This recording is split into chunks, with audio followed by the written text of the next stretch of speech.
Bonjour à tous, je suis ravie de vous retrouver aujourd'hui pour une nouvelle vidéo. J'ai eu l'idée de vous tourner cette vidéo parce que j'ai vu un commentaire il n'y a pas longtemps sur Facebook d'une jeune fille qui était très désespérée parce que donc elle écrivait son roman, ça faisait plusieurs années qu'elle était en train de l'écrire et elle l'avait remanié un nombre incalculable de fois. Et elle était vraiment bloquée parce que elle trouvait que c'était imparfait. Et du coup elle modifiait encore et encore. Ce qui faisait en fait qu'elle n'avançait pas, qu'elle n'avait jamais envoyé son manuscrit à une maison d'édition alors qu'elle rêvait de l'envoyer, d'être publiée, de tenir son livre entre ses mains. Et elle demandait en fait comment on faisait, nous, donc les autres, pour réussir comme ça à se détacher de ce problème de perfection. Parce que clairement, être perfectionniste, ça peut avoir ses avantages, mais ça peut aussi avoir ses inconvénients. Quand on ne maîtrise pas assez bien ce côté-là de sa personnalité, quand on est perfectionniste et qu'on n'arrive pas à se détacher de ça, ça peut vraiment être préjudiciable. Et donc je voulais vraiment, si vous êtes dans ce cas-là, vous rappeler des petites notions en fait basiques et vous faire prendre conscience de certaines choses pour vous aider si vous êtes bloqué à cause de le fait que vous essayez absolument que votre texte soit parfait avant de l'envoyer aux maisons d'édition. Déjà, il faut que vous sachiez que la perfection c'est une notion qui est contre nature parce qu'en fait il n'y a rien de ce qu'on fait, de ce qu'on produit en tant qu'être humain qui est d'une perfection absolue. Quasiment tout ce qu'on fait au niveau matériel en tant qu'être humain, je précise bien, je ne parle pas de la nature, mais je parle bien de ce que l'être humain produit, tout peut toujours être amélioré dans une certaine mesure. Donc en gros, la définition que l'on a de la perfection, donc perfection c'est-à-dire quelque chose qui ne peut plus être modifié pour être mieux en fait, qui a atteint son maximum de ce qu'il peut être, cette notion ça n'existe pas en fait. Pour illustrer ça, dans son livre ici, la méthode bullet journal de Ryder Carroll, je vous laisserai le lien de cet ouvrage en barre d'infos, cet ouvrage est très bien d'ailleurs entre parenthèses. L'auteur donne un exemple, par exemple donc quand on a 20 sur 20 dans un devoir, dans un examen, peu importe la matière, 20 sur 20. On se dit, bah ouais mais bon ça c'est la perfection, on peut pas faire mieux, 20 sur 20, il n'y a pas de note au-dessus. Ouais mais en fait, est-ce que cet examen que tu as passé, est-ce qu'il est vraiment parfait dans le sens où il a vraiment analysé tes connaissances? Est-ce que le fait d'avoir eu 20 sur 20 prouve réellement que tu maîtrises la matière? Et en fait ça m'a gentiment fait sourire quand j'ai lu cet exemple parce que clairement j'étais le genre d'élève à avoir le maximum ou quasiment le maximum à mes contrôles, voilà, mes examens, etc. J'étais une pétée d'études, j'étudiais vraiment très bien. Entre autres tout ce qui était physique, chimie, tout ce qui était théorique, je maîtrisais sur le bout des doigts. En fait j'étudiais par cœur les définitions sans en comprendre un mot en fait. Je ne comprenais rien. Tu me mettais un cas, un exercice à faire, je savais pas le faire quoi. Mais par contre la définition je te la récitais mot pour mot, dans les mots dans le bon sens, enfin voilà. J'avais le maximum point de vue théorique, mais si tu commençais à me donner un exercice, j'étais complètement larguée. Ce qui fait que cette note, imaginons j'allais avoir 10 sur 10 au contrôle pour la théorie parce que je maîtrisais complètement.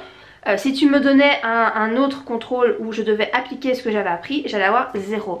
Donc c'est bien pour montrer que la perfection n'existe pas, même dans les notes que tu peux avoir si tu as un maximum à un examen. C'est pas pour ça en fait que tu maîtrises bien la matière et que tu la maîtrises peut-être qu'un autre qui a une note un peu moins grande mais qui en fait, si ça se trouve en fait, bah il sait mieux faire les exercices que toi. Le problème comme ça, cette idée de la perfection qu'on entretient, c'est que quand on est vraiment là-dedans, qu'on essaye vraiment d'atteindre cette perfection, on se sabote en fait soi-même, on sabote nos chances, on sabote la personne qu'on pourrait devenir. Parce que tu n'arrives pas à atteindre ton idéal de ce que tu imagines être la perfection, tu vas commencer à te dénigrer, tu vas commencer à te haïr ton travail, à te dire que c'est de la merde, que tu n'y arriveras jamais, que tu n'es pas aussi bien que telle ou telle personne qui arrive à faire beaucoup mieux que toi. Et donc en fait, tout simplement, tu te sabotes et ça c'est vraiment la pire des choses quoi. Au Japon, il y a un terme qui existe qui est le wabi-sabi. Je suis pas sûre que je le dis très bien, mais voilà, je vous l'écrirai ici quelque part. C'est un terme en fait qui désigne toute la beauté d'une chose dans son imperfection.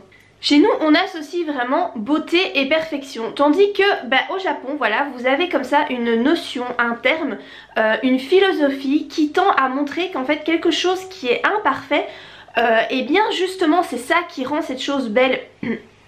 Quand vous pensez plus, imaginons dans les antiquités, un vieux meuble, quelque chose d'ancien, qui a donc des imperfections parce qu'il est ancien, donc il a peut-être la peinture qui est émaillée, ou il est peut-être un peu cabossé, ou voilà.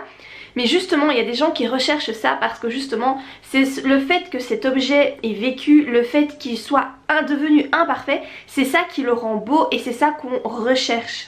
Les bouddhistes aussi dans leur philosophie, ils disent que faire la paix avec le caractère faillible de la nature humaine conduit à la sagesse. Et je pense que c'est extrêmement vrai. Une fois qu'on se détache de ça, de ce recherche d'idéal de perfection, on arrive à avancer. Vous devez vous concentrer sur votre amélioration continue, ça oui, il faut toujours chercher à faire mieux, à s'améliorer, mais il ne faut pas essayer d'atteindre absolument cette perfection que certains recherchent à tout prix. Accueillez vraiment vos imperfections avec bienveillance, soyez bienveillant envers vous-même. Ok, le texte que vous avez pondu, il est peut-être pas aussi bien que ce que vous espéreriez. D'accord, on est d'accord. S'il est peut-être pas aussi bien, essayez de le retravailler.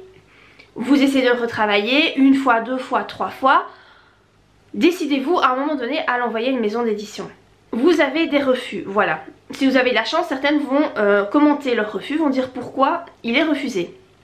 Si vous avez cette chance-là, vous pouvez essayer de le retravailler en fonction des commentaires que vous avez reçus. Si ça n'a pas fonctionné, c'est peut-être qu'effectivement votre texte n'est pas assez bon. Laissez-le de côté, entamez une nouvelle histoire, commencez un nouveau manuscrit. Je peux vous jurer, mais vraiment vous jurer sur tout ce que vous voulez, que votre deuxième manuscrit sera meilleur que le premier. Pourquoi? Parce que vous vous êtes entraîné à écrire. Vous avez certainement remarqué quelles étaient vos faiblesses, peut-être pas toutes, mais certaines. Forcément, ce deuxième manuscrit sera bien meilleur que le premier. Si encore une fois, vous vous prenez des claques par la maison d'édition, vous n'arrivez pas à vous faire publier, c'est pas grave, essayez une troisième histoire. Il y a un moment donné, vous allez y arriver. Vous pouvez aussi vous faire aider par des bêta lecteurs, par des gens qui sont payés pour ça, qui vont vous montrer où ça ne va pas. Dites-vous bien qu'à un moment donné vous allez y arriver et ne prenez surtout pas ces échecs comme quelque chose d'horrible et ne vous dites pas que c'est une fin en soi d'avoir eu des échecs comme ça, d'avoir des refus. Ok, ça montre que vous devez encore vous améliorer et vous allez vous améliorer. Prenez plutôt ça comme des panneaux indicateurs qui vous montrent la route en fait à suivre. Demandez-vous aussi régulièrement qu'est-ce qui pourrait vous permettre de faire des progrès. Si vous vous rendez compte que vous êtes vraiment mauvais en orthographe et que c'est ça qui vous porte préjudice dans votre texte, eh bien demandez-vous qu'est-ce que je peux faire chaque jour pour m'améliorer en orthographe. Ça peut durer genre 10 minutes.